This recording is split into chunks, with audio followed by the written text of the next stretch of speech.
bloody war in Israel.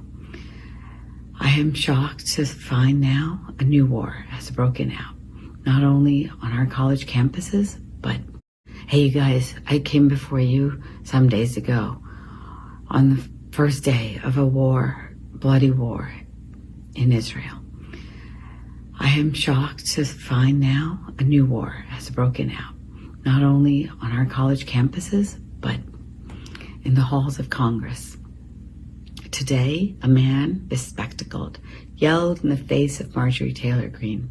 They don't want peace. Let Gaza live! Let Gaza live! Let Gaza live! Murderers go home! Murderers go home! Let Gaza live! Let Gaza live! Let Gaza live! End the genocide! End the genocide! End the genocide! End the genocide instead of funding it! Blood is on your hands! Gaza's blood is on your hands! Gaza's blood is on your hands! Gaza's blood is on your hands! Let Gaza live! Whatever you may think about her, just know this. That man, I know him. He is an enemy of the state of Israel. He is an enemy of the people who are Jewish. He hates Jews. He hates the state of Israel. So who is this man? This is the name you want to remember. This is the name you want to send to Capitol Police. Tahir Herzl, the bespectacled Palestinian-American Associate Director of Outreach and Community Organizing for American Muslims for Palestine.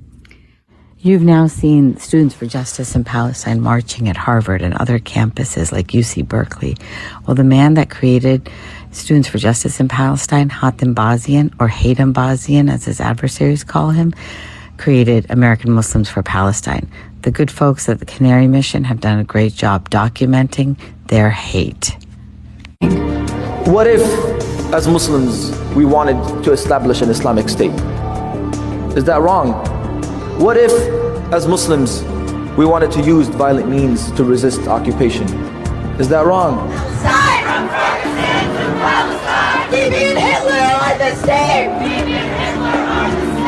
I have followed these organizations for 21 years that are now putting Israel again in the crosshairs, even after such a tragedy.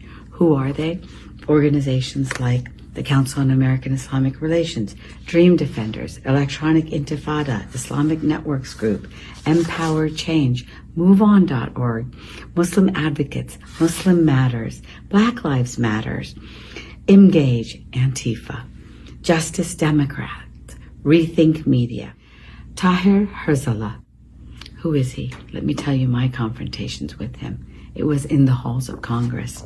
A woman by the name of Linda Sarsour had arrived in Congress in order to defend her friend Ilhan Omar. She led a contingency to Nancy Pelosi's office and then also to the office of Rashida Tlaib. And there I followed them like a journalist, like I have been doing for so many years. And sure enough, Linda Sarsour looked at me. She knew who I was. And as she stood outside Tlaib's congressional office, I write, in the marbled halls of the U.S. Longworth House building in March 2019, Sarsour ordered in Arabic, "Don't let her be one of the first ones in. Do you all hear me?" Her was me. Around her were scions of the Muslim establishment in America and their liberal allies, those people that are now on the streets in this unholy alliance between the left and the Islamists. And there they were, taking full advantage of the tax exemptions and benefits accorded to nonprofits. In the middle of the scrum, outside Representative Tlaib's office, Nihad Awad, the co-founder and executive director of the Council on Islamic American Relations. He listened to Sarsour's command, turned quietly to his aides, and smiled curtly. Nearby, Osama Abu Irshad, a stout Palestinian-American activist and national director of American Muslims for Palestine, a staunchly anti-Israel group with a history of anti-Semitism. He stood by and watched. And next to him, Tahir Herzl, the bespectacled Palestinian-American Associate Director of Outreach and Community Organizing for American Muslims for Palestine. What did they do? They blocked my path into a congressional office. They stood like a phalanx of bouncers protecting Rashida Tlaib, who has now turned her target on none other than Joe Biden, saying today that she will not forgive him for his support of Israel. And then, months later, on September 7th, 2019, at the Hyatt Regency, I went to a fundraising banquet of American Muslims for Palestine.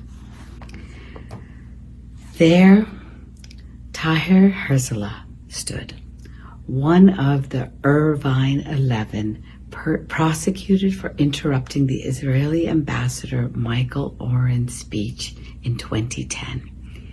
He was convicted of a misdemeanor of conspiring to deny the ambassador's free speech rights, along with 11 others.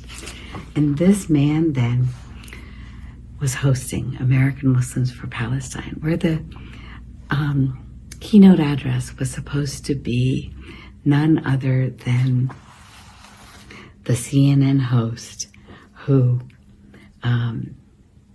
said famously, "From the river to the sea." There was supposed to be, speech after speech, I heard the hate for Israel. And to my shock then, that was where I watched a young woman in a white headscarf who introduced herself by saying, "My name is Abrar Omesh, and I am running for Fairfax County School Board at large." That's when I became a parent advocate. That's when my incarnation as a mama bear emerged, because I knew that they had their eyes set on our little children in K through 12 schools. And when Tahir saw me, figured out that I was filming her speech, suddenly he stood in front of my camera to block my view of Omesh, but the message was clear. As my reporting would show, a network of Muslims in America had their eyes now set not only on the corridors of power in the nation's capital with Representative Ilhan Omar and Representative Rashida Tlaib, but they were now gunning for local school board races so they could walk the halls of America's schools, asserting influence in our classrooms and not confining themselves to anti-Israel campaigning, but they were immersing themselves in a convenient new ideology, critical race theory. What they used was the ideology of critical race theory to racialize Muslims and to thus call people racist and Islamophobic if they dared to challenge extremism by Muslims, by Palestinians. And that's where we're at today. That's why the Black Lives Matter movement and American Muslims for Palestine, Students for Justice in Palestine are working like this. And who was with them today? Far left Jewish groups like Jewish Voice for Peace, and If Not Now, that have aligned with American Muslims for Palestine, getting co-funding, getting support to take Hatem Bazian, known as Hatem Bazian's mission for Students for Justice in Palestine and the destruction of the state of Israel to our campuses and to Congress. And so the man standing beside Marjorie Taylor Greene, screaming in her face, thinking that he could use the freedoms in America to threaten another, was none other than this man that I have faced so many times, Tahir Herzl, convicted of a crime of conspiracy to deny free speech rights in America. That, my friends, is our war, and we have to win it against the woke army. We must win it. there is ever a time when you can see clearly the consequence of their power in the world, it is now. They have supported and enabled that violence that has claimed so many innocents in Israel. And if we have any conscience, we will stand with the people of Israel and the Jewish people, supporting the existence of the state of Israel, because that existence is the number one agenda of these organizations to deny. They were created over the last 60 years in the United States of America with immigrants that arrived, like my father's generation, creating these organizations: Council on American Islamic Relations, Islamic Society of North America, Muslim American Society, Islamic Circle of North America. Those are the organizations that are putting people on the streets of Manhattan, on the campuses of Harvard, and now in the U.S. Congress. And you have to open your eyes and realize that our threat overseas is a threat here in the United States of America and in all of our Western capitals and across the world. Let's stand together, you guys, for truth and for peace. Thank you. Hey, you guys,